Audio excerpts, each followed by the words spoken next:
In this episode of Ask Paul Kirtley, it's the last time I'm going to be answering Ask Paul Kirtley questions in this format. So savour that intro music, savour that intro sequence. Unless you're watching back issues, this will be the last time. Cue the music.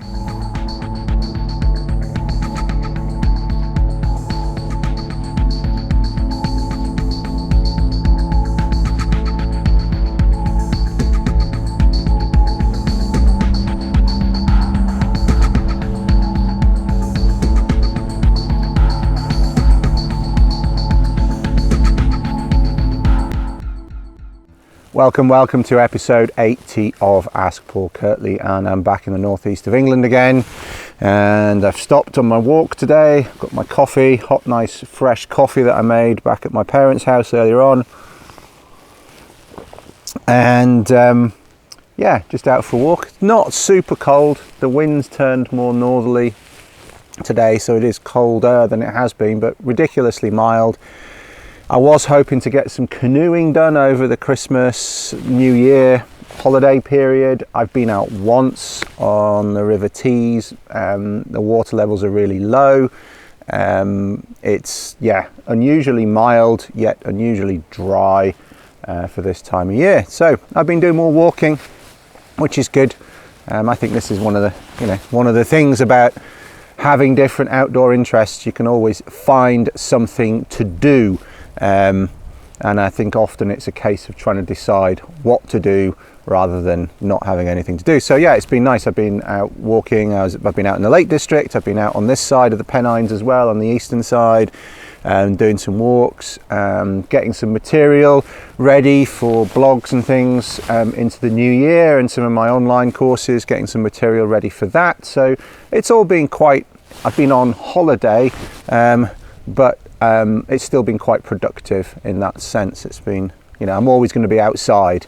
Just because I work outdoors doesn't mean to say I'm not going to be spending time outside. Anyway, so that's all good, just to let you know what I've been up to. Announcements wise, a few things to announce. First off, Happy New Year. Happy New Year to all of you who watch and listen to Ask Paul Kirtley, who watch videos on my blog, who watch videos on my YouTube channel. Happy New Year to all of you. Hope it is going to be a fantastic start to the year for you. Wishing you all the best, healthful, peaceful, happy New Year to all of you. I appreciate your support, appreciate you subscribing and viewing. I really do. So let's all hope for a good start to the year. There's some interesting things going on in the wider world, but how much we can actually influence any of those things, or how much any of them really impact us that much on a day-to-day basis. We can get ourselves worked up about things going on in the world, but ultimately our daily lives tend to be fairly similar, and we can get out and enjoy nature. So keep focused on what's important. That's one of the things I would say. And as Dr. Stephen Covey says, think about your that locus of concern and that locus of influence. Focus on the things that you can influence to improve your life, things that you can do. Don't worry about the crap that's going on elsewhere that really is beyond your control and beyond much influence on you in the short term, at least. Anyway, that's my little New Year's message. Second thing to say, big congratulations, massive congratulations to my friend and colleague Ray Goodwin. As many of you will no doubt know, Ray and I have worked together for a good number of years. All of the canoe related offerings through my training company, Frontier Bushcraft, whether that's our expedition canoeing skills course, whether it's our trips in Scotland, specifically the Spey trip, or our trips in Canada, such as the Missinaibi or the Blood Vein or the French River, all of those things I've always done in collaboration with Ray Goodwin. He was my canoe instructor and mentor before we worked together, and we've been working together for the entire existence of Frontier Bushcraft, which has been since the beginning of 2010. And Ray has just received an MBE in the New Year's Honours list that was announced a few days ago. So Ray Goodwin will be receiving an MBE, which is absolutely fantastic, and that's for his lifelong or career-long service to canoeing. Really, that's he's contributed so much. It is in recognition of that contribution. So well done, fantastic news for Ray. Really chuffed for Ray for receiving that. Also, I should say congratulations to Lou Rudd, who has just very recently completed his trek, his traverse of Antarctica, solo, unsupported and unaided. That means no kites or anything to help pull him and his pulk along, entirely man-hauled himself, his gear and his food across Antarctica. He was hoping to be the first. Colin O'Brady, American athlete, beat him to it by a number of days only, but they are the only two people who have ever done that, who have got across unsupported, unaided, and it's a fantastic achievement for both of them. Lou has now racked up more miles in Antarctica than pretty much anyone, and just another outstanding effort and achievement, and I've been following that trip closely. And those of you who listen to my podcast will no doubt know that Lou was on my podcast recently. Lou and I sat down literally within a couple of weeks before Lou departed for Chile and then Antarctica to record a podcast. And if you're interested to listen to that, that is podcast episode 34, Paul Kirtley podcast episode 34. I will link to that beneath the video on YouTube and on my blog. And so if you're watching this or listening to this on my blog, or you're watching this on YouTube, you can get a link straight to that. And this kind of feeds into some other announcements. Those of you who watched episode 79 will know that things are going to change here with Ask Paul Kirtley. I'm not going to repeat that immediately because those of you that are watching every episode already know what that is. If you don't, if this is new to you, if this is news that Paul Kirtley, Ask Paul Kirtley is not going to be continuing in its current format, then stick around to the end where I will explain what's going on, just to make sure everyone is aware. But the thing I would recommend that you do anyway is subscribe to the Paul Kirtley podcast, which is going to be my audio podcast going forwards. It has been my audio podcast for 3 or 4 years now, and I'm going to roll the Q&A into that. More on that later on, but there is a link that you can go to. Just go to paulkirtley.co.uk/podcast subscribe, and there is a number of links there that will take you through to places where you can subscribe to the Paul Kirtley podcast, and you get lots of interesting interviews and other information, including people like Lou Rudd, who I just mentioned. Also recently had Anna Lewington, ethnobotanist, on. That was an absolutely fascinating conversation. Before that, I've had Kevin Brownlee, curator of archaeology at the Manitoba Museum, and that was a fantastic conversation. Before that, Will Lord and lots of other people. Ray Goodwin as well, my colleague who I mentioned. He has been on a number of times as well to talk about various different things. There's lots of good conversations there. It's all available free for you to listen to, either stream or to download. So I would really thoroughly recommend, and I'm going to be adding some extra types of episodes to that series going forwards. There's going to be lots of good stuff. That's going to be one of my primary focuses in 2019 in terms of sharing information with you and the wider world. So please do get subscribed to that, or go to your if you don't want to go use that link, if that's not convenient, just go to your favorite podcast app, and your phone, if you've got a smartphone, there will be a podcast app on your phone these days. Particularly if you've got an Apple phone, there is a podcast app that's already there. You just need to go into that app, search on Paul Kirtley podcast. You will find the podcast and then subscribe, and then you won't miss an episode. Android phones, you've got a bit more choice in terms of uploading. Something like Stitcher or Player FM is one that I use that I like particularly, but there are a number of others that you can use. You can get from the Google Play Store. Download the podcast app, and then you can just find the podcasts that you want to listen to, and there's lots of good podcasts out there these days, and you can listen to those on your commute, or while you're at the gym, or out walking the dog, or while you're relaxing in the evening, doing your ironing, doing the washing up, whatever. That's the great thing about podcasts. You can do other things at the same time while listening. It's like listening to the radio, but it's actually stuff that you're interested in. So in depth. And I had a few people complain at the last Ask Paul Kirtley. I talked about web stuff too much.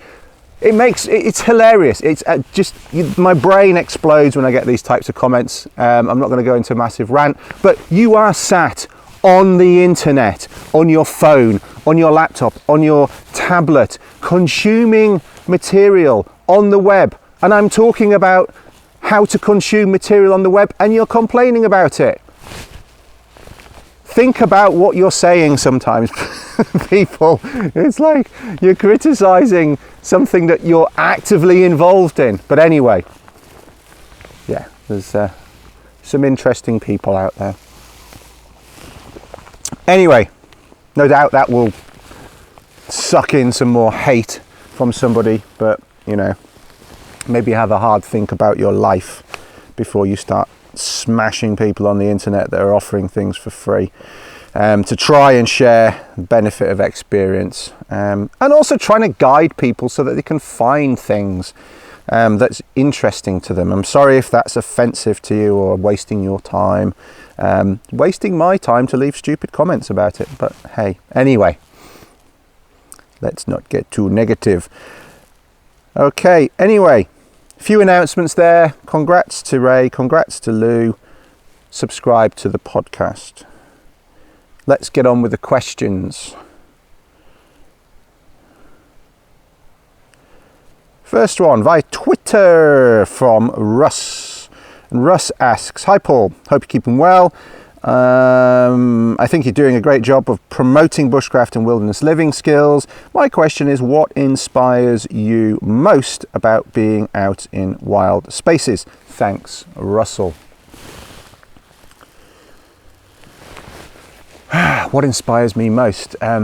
Connection, I would say, if I had to put a word around it. Connection with reality. Connection with nature, connection with the essential and ancient parts of what it means to be a human being existing in the world, not being buoyed up by the constructs of modern society. I'm not criticizing those, but one of the things I like about being out in wild places, remote places, is that feeling that you have to stand up on your own 2 feet. You have to look after yourself. You are reliant upon your own wits, your own skill, your own knowledge, your own judgment, all those human abilities that we have. You're using them more fully in many ways when you're living outside, you're visiting wild places, you're traveling through wild places, you're using all of those things. And I like that, and that connects you with your essence of being a human being, if you like, and you're utilizing those skills, the physical abilities, mental abilities, the conjoining of those things, your knowledge of the environment, and that connects you with that environment as well. And that kind of feeling of peace in some ways that you get from that you don't have that agitation and distraction that you have in many ways in modern society. And so those are the things that I like about being out in wild places that are full of nature. One of the things here, you know, I'm not in a massive wilderness here. I'm in the north of England, which is, you know, it's less populated than many parts of the UK, but the UK is still quite highly populated. But this is a rural area, lots of farms and homesteads and small villages and lots of nice spots, lots of fields and hedgerows and woods and things. And one of the things that was just nice coming down here, I walked down here to set up, and just over there, as I took my backpack off, there was a hare that ran up the bank there and across, and then stopped and watched me for a little while, and then went off over there. And it's just those nice encounters as well. You don't have to be out in the middle of a massive wilderness, hundreds of kilometers away from the nearest person or the nearest cabin. You can have those experiences in places. You just have to get a little bit off the beaten track. Nature's there, and you start experiencing it more in person. And I think that's one of the nice things. So those are the things that inspire me. And my aims really with my work, whether that's information that I provide freely on the internet, and there's a lot of it on my blog and on my YouTube channel, and podcasts, etc., magazine articles that I write for publications, etc. All of that material is really aimed at just trying to help you have a fuller experience outdoors, and share some of the benefits of my experience. That's it, and that inspires me as well. That inspires that side of my work, and that I can go outdoors, see things, do things, record some of it, photograph some of it, and share that with you, what works, what doesn't work. And that's inspirational as well, to see other people benefiting from that. And that's one of the benefits of all of this technology that we have. You know, I can just sit down in front of a camera, I can get my stills camera out, I can create a blog post, I can record a podcast, I can put that out to the world with no intermediate person, no filter, no doorkeeper. I don't have to have some sort of contract with a TV company or a book contract or anything. I can share information directly with you, and you can consume it directly. And so this is fantastic, and that I find that inspirational as well, because it's this community of people which is growing that want to have this connection with the natural world, and we can use the technology that we have in a way that benefits everyone to learn. Just in the same way as the printing press and books were transformational in terms of people's enabling their own learning and the ability to go out into the world being more informed. We've got other ways of doing that now as well, which layer on top of that, and I think that's fantastic. And I think one of the things that's incumbent for all of us is to preserve the nature that's around, not just destroy things. And that's another inspiration for me. If I can share the love of nature, people are going to love it too. They're going to want to preserve it more. They're going to value it more. And that's quite inspirational to me as well. So hopefully that answers the question, Russell. Those are the things really on a personal level and a professional level, and maybe even an ethical level, that inspire me about wild places, and to an extent sharing my experiences there.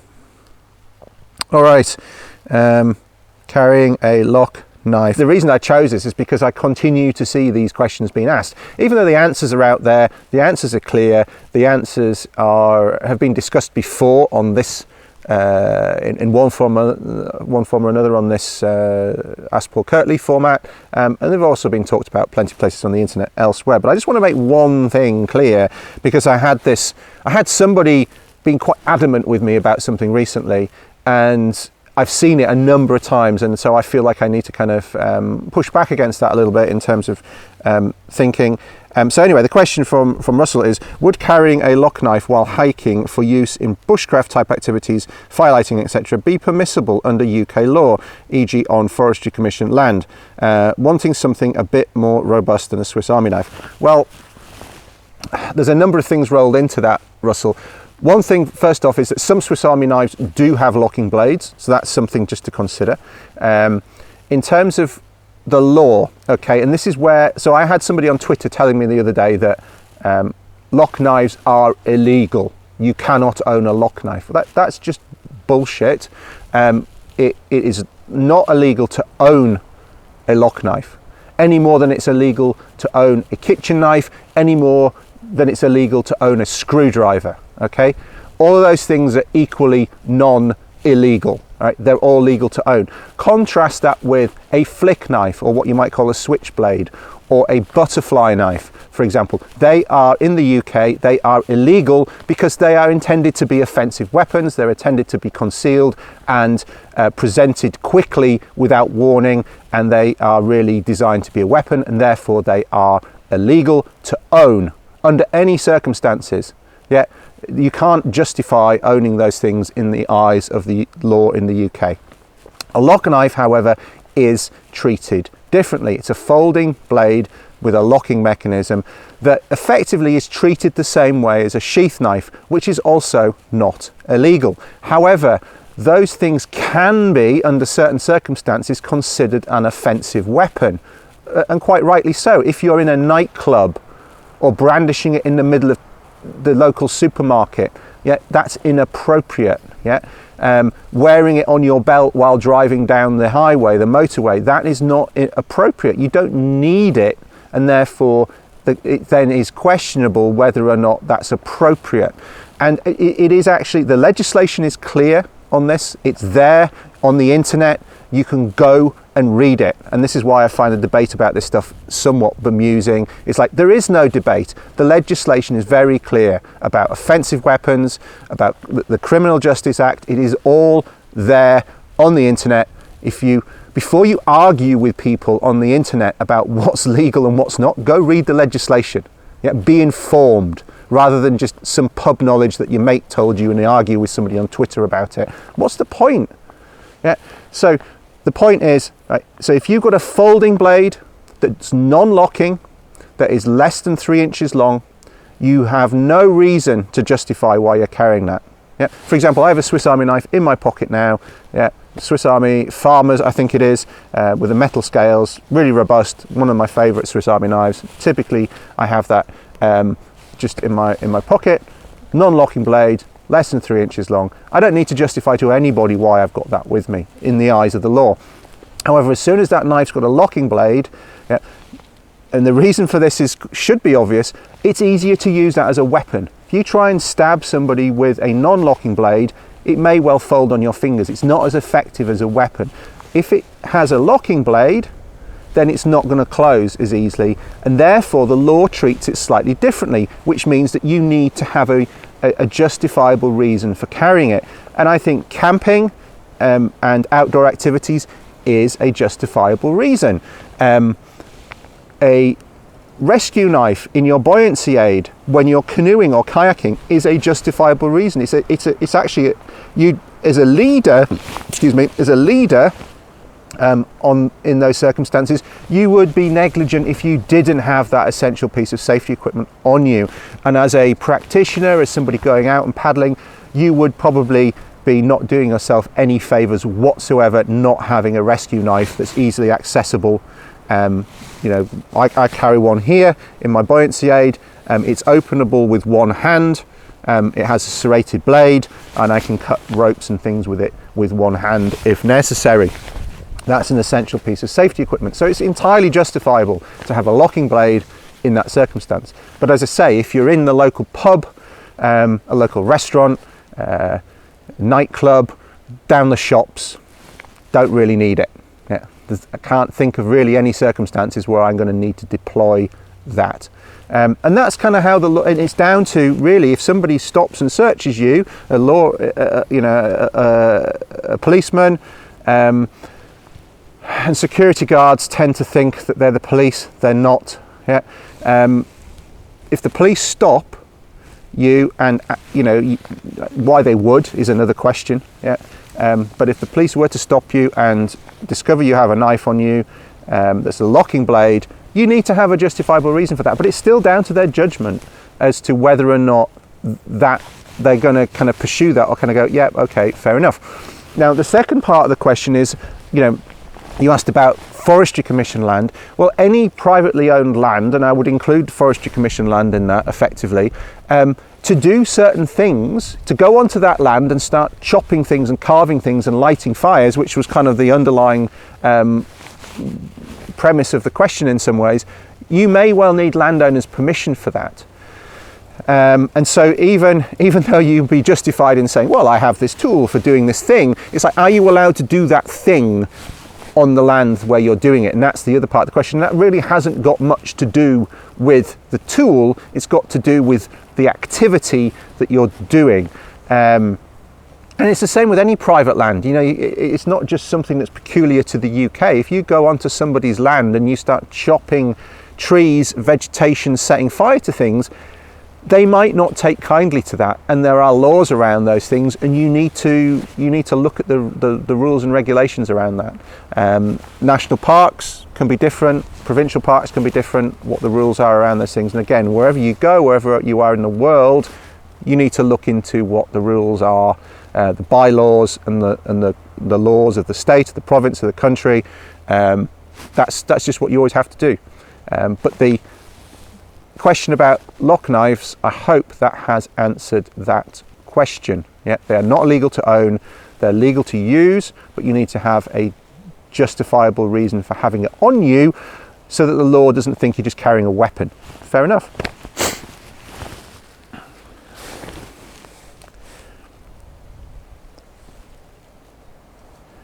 Okay, bags for canoe tripping. Question from Mike.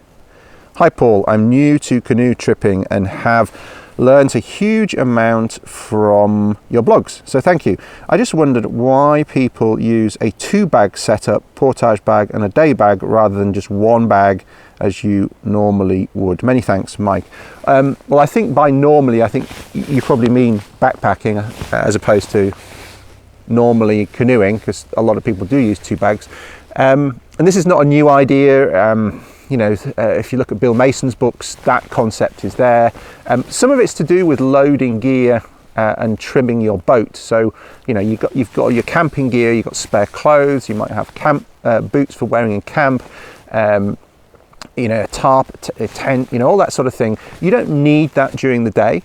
You want to make sure it's well waterproofed and stowed away. You might want it tied into your boat to provide some buoyancy to your boat, and also just so that you don't lose your gear. That might be another thing that is a consideration. So you've got this bag with most of the stuff you don't need.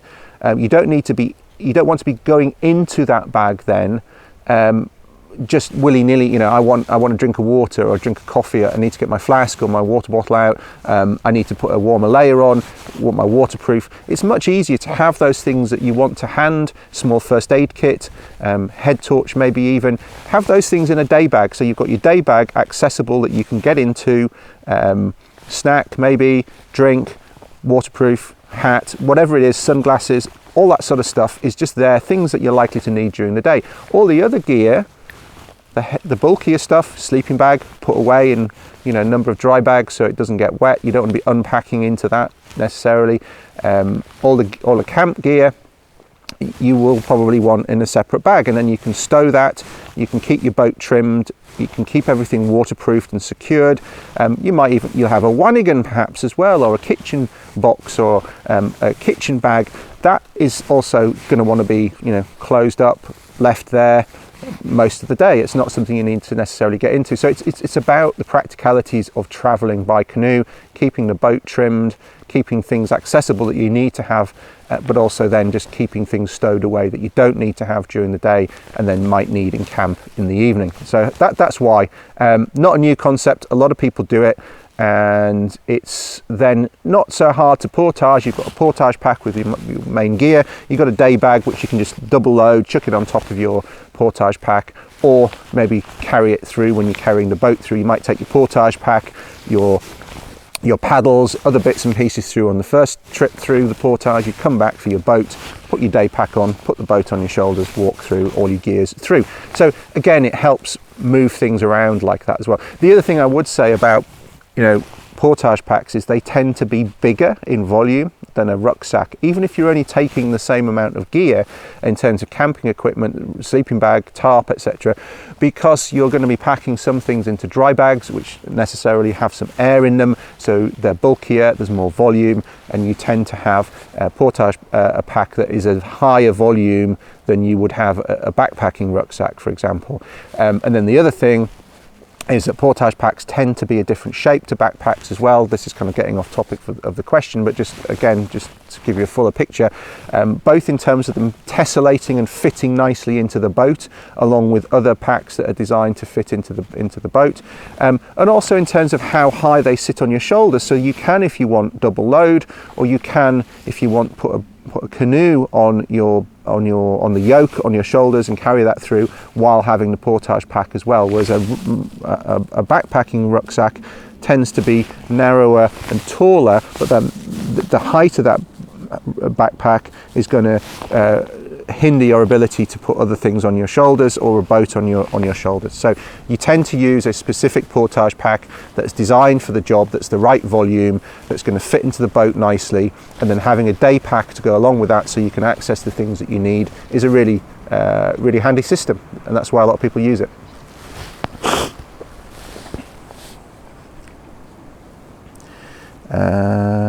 Done that one. Some plant ID. So I missed this one. I don't know why I missed this one back in September. Nice couple of photos. Don't normally do tree and plant ID stuff. I certainly don't like doing fungi ID via sort of fuzzy, wobbly photos. One photo sent by Twitter. That's not a sensible way to try and get fungi ID'd. But there's a couple of nice clear photographs here of plants, and it's easy to see what they are. So this was via Twitter. This is from Gene. His question is, "Hi Paul, love your videos and Ask Paul Kirtley episodes. They are so helpful." Well, I'm glad, Gene. I'm glad, and I hope you continue to find my materials helpful going forwards. And his question is, just wondering if you recognise these two plants found in the forest on my walk on Mount Royal in Montreal a week ago. Cheers, Gene. Well, yeah, so I'll put those photos up. The first one, this one here, you can see green leaves alternately arranged on opposite sides of the stem with a cluster of red berries at the end. That's very recognizable, and that is, a lot of people think it's a Solomon seal. Solomon seals have the berries hanging along the stem underneath the leaves, typically at the nodes. This has got a cluster all at the end, so this is something that is commonly referred to as a false Solomon seal. It's in the Maianthenum family, and you can see the similarity to Solomon seal, but it's not a Solomon seal there in that photo with the nice red berries. False spikenard is the other name it's sometimes referred to, and there are a number of other common names there. So yeah, that's all to say there, really. False Solomon seal, that one. And then if I bring the other photo up, this one here with the black berries, you can see that there, quite juicy looking blackberries. Also, you can see they look a bit like cherries, but they're not cherries. Look at the leaves, look at the way that the veins in the leaf kind of curve around, similar to dogwoods, but this is not a dogwood. If you look at the way that the berries are clustered there, dogwoods have a sort of umbel-like flower cluster, and so you get sort of these clusters of berries. They can be white, they can be, like red osier dogwood, for example. They can be black, like the common Cornus sanguinea that you get a lot in UK and Europe. Some of them have got red berries that eventually go through to black. Number of different Cornus species. That's not what this is. This, to me, looks like a rhamnus, which is commonly referred to as a buckthorn, not to be confused with sea buckthorn. So something in the Rhamnaceae here, many of which are purgative, not something you want to be nibbling on, but that to me is what that is. Which particular species it is, I don't know. I'd have to, I'm not sure there's enough information in there. There might be, but I haven't, I haven't dug out my ID guides. There's quite a few similar ones. There are some native ramnaceae in North America, and then some of the European species like alder buckthorn and whatnot have been introduced as well. So there's quite a few different ones that look quite similar, but that's what it is, a buckthorn, a rhamnus there. So that's what those are. And if you are interested in tree and plant identification, at the time of me recording this and through January 2019, my tree and plant identification masterclass, which is an online program, it's a 12 module year-long program. It doesn't take you every minute of every day for a year, but it's basically a module every month that is designed to be aligned with the seasons in the Northern Hemisphere, and it gives you a good ability to, gives you lots of interesting ID frameworks that are useful in the field. People ask me about ID apps, and it can be useful to have a field guide with you, although I personally prefer like a relevant book for the area. But the ultimate, it's going back to what we're saying about connection with nature and standing up on your own 2 feet and being capable in the outdoors and having that connection in wild places. The best ID app to have from a bushcraft and survival perspective is your brain, your eyes and your brain and your experience. And that's what that course is designed to give you, to develop you and your brain into a really useful tree and plant ID app for aimed particularly at species for bushcraft and survival, as well as covering some of the poisonous species, particularly those that look like edible species, as well as some that are particularly harmful, and that's all included in that course. And if you're interested in finding out more about that, no obligation or whatnot, just go to paulkirtley.co.uk/tree plant ID. So just tree plant ID, all kind of one word, no spaces, no gaps, what have you. I'll link to that below here as well in the show notes. You can then enter your email and I will send out a number of presentations. There's 3 that will come out to you. The first one basically talks about the fundamental structure of how I have decided which plants to cover and why. The second one goes into that in more detail with some worked examples to give you a very good understanding of what's included in the course. And then the third one talks about the structure of the course, what you need to do, how much it costs, etc. So basically, if you're interested, and then lots of people have done this course in the past, if you're interested, it's open now. It only opens once a year, because then once we get going with those modules, and there are some live tutorials as well online, webinars every 2 months. There is a get together online where we can do a little quiz and a review and things. None of it's particularly onerous. There are no tests or exams or anything to stress about, and you can study at your own pace. And then you've got all of this material that's a reference library. If you want to learn more about how that all works, how it's structured, what it costs, go to paulkirtley.co.uk/tree plant ID. You'll go through to a page where it asks you to put your email address in and your name, and then that stuff, I've got that preloaded, that will go out to you and you get all the info. But do it soon. If you're watching this miles down the road and you're still interested in this, so if you're watching this past January 2019 or listening to this past January 2019, still go to that address, but there will be a page that puts your details onto a waiting list for the next time it's open. So if you're interested in that course, basically go to paulkirtley.co.uk/tree plant ID, and you'll get the info very soon if you're doing it soon, or at some later stage if you go onto a wait list. And there's quite a lot of people who've jumped onto the course this year already who were on the wait list previously. So I messaged them just before Christmas and I said, hey, this course is opening again, and I've had a good number of people jump on that course already, and they're getting stuck into the first few modules of that course already. So if you'd like to jump on board with those people as well, then you know where to go. And that's that. That is that. Thanks for some good questions there. It's actually starting to get a bit dingy here. It doesn't look as dark on the camera because the ISO boost or whatever it is comes up because it's on full auto. It will look more grainy though, probably on a big screen now, because it is getting quite dingy here. It's getting a bit cooler. There's some nice pink on the underside of the clouds over there. I can see through the trees. Sunset. Yeah, it's 5 to 4, 15:55 here. I'm recording this.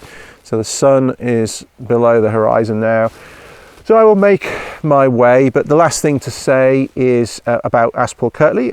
It's kind of sad that this is the last one.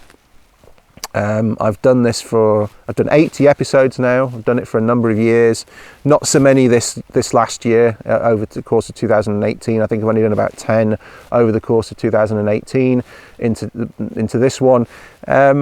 And that's partly because I've been very busy with certain things. It's partly because a lot of the questions I've been getting have been similar to other questions. All of that information is still there. It's sort of going to stay there on my blog. Whether it stays there on YouTube, we'll see. It depends on how YouTube are treating my channel. We'll see about that. But all the videos and podcasts will stay available on my blog, and all the podcasts will stay available on the podcast platforms that they're on. SoundCloud, they're on at the moment, and all of the usual podcast apps, iTunes, Stitcher, Player FM, etc. And there are a number more. I can't remember them all now. It gets distributed out to a lot of different podcasts, and RSS, if you want to be old school and use the RSS feed as well, it's there. So that's all going to stay there, and you can watch them over again. You can search them. The titles really tell you what they're about. The questions are there in the title, as it were. So that's all going to stay there. But I'm not going to make any more of these as an Ask Paul Kirtley. I will do the occasional Q&A session in my main podcast. That's an audio-only podcast. The Paul Kirtley podcast. So that's the one to subscribe to. I'm going to cut, so effectively I do 2 podcasts at the moment. I'm going to go to just one podcast, which is the Paul Kirtley podcast. That's the one that's currently got lots of interviews on it. I will be adding some Q&A sessions into that occasionally. So still continue to send the questions. If they're new questions, you can still use the hashtag AskPaulKirtley, because you're asking Paul Kirtley a question, but I will be answering those questions in the Paul Kirtley podcast. And the SpeakPipe audio question format is clearly very good for that, because it gets your voice onto the podcast, which will be great. But Twitter and Instagram will still work. If you put a written question in there, I can read the question out and I can answer it. That's all still going to work absolutely fine. But as I say, I'm just trying to rationalize what I do. YouTube, just looking at the stats, this format doesn't get a ton of views on YouTube. I get a lot more listens as a podcast, so it makes sense to continue doing it as a podcast. But I'm going to roll it in, rather than having 2 podcasts that compete with each other really effectively in the rankings. I'm going to load it all into one podcast in that sense. So that's one reason. The other reason as well is with YouTube, I can only make so many videos and upload a certain amount of information. I'm not sat on a computer all the time, obviously. And what I want to do more on my YouTube is take advantage of the visual nature of that format and put more practical things on there where people can see what I'm doing and how I'm doing it, and that will benefit you that way. And then you've still got the audio stuff, which is easy to consume while you're on the move via an audio podcast, and then that frees me up, gives me a bit more time, because it's the post-production on these things which often takes a long time. It gives me more time to do other things, which overall should be more helpful. So the net benefit, I know some of you are disappointed that you can't sit and watch and have this connection with me with the Ask Paul Kirtleys, but I am going to be still making YouTube videos, just not Ask Paul Kirtley YouTube videos.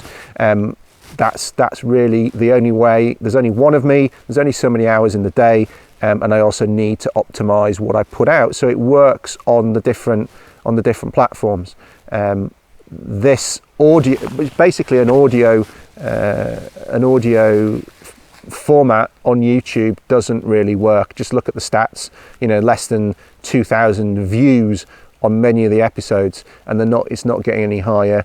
The listens on the podcasts are a lot higher than that, and the views on my like my winter firelighting video or my PLCE side pocket video, or any of those things where I'm sharing practical stuff where it's helpful to see what's going on, tens of thousands, hundreds of thousands of views. The answer is there, isn't it? It's like, where do people like to consume things? That's you've got to go with what people want, and that's what people want. So that's what I'm going to do. So that's that. Do subscribe to the Paul Kirtley podcast. I know I keep saying that. Not all of you are subscribed to it yet. And if you haven't listened to a podcast before, get on the podcast train. This is not going away. Podcasts are here to stay. We are moving more and more towards audio. More and more people are getting things like Alexa and Google things in their home that they can speak to, and it speaks back to them.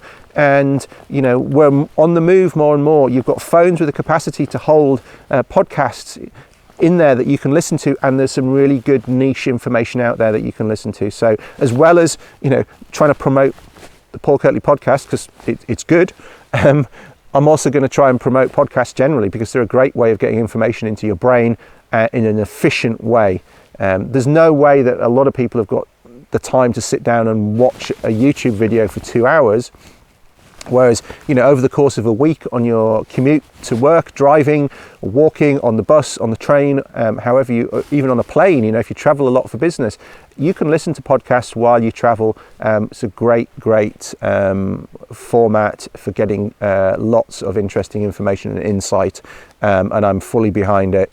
And I hope you subscribe. Go to paulkirtley.co.uk/podcast, subscribe, and you got different ways of subscribing, or go to your favorite podcast app and subscribe. Search on Paul Kirtley podcast and sub. Thank you.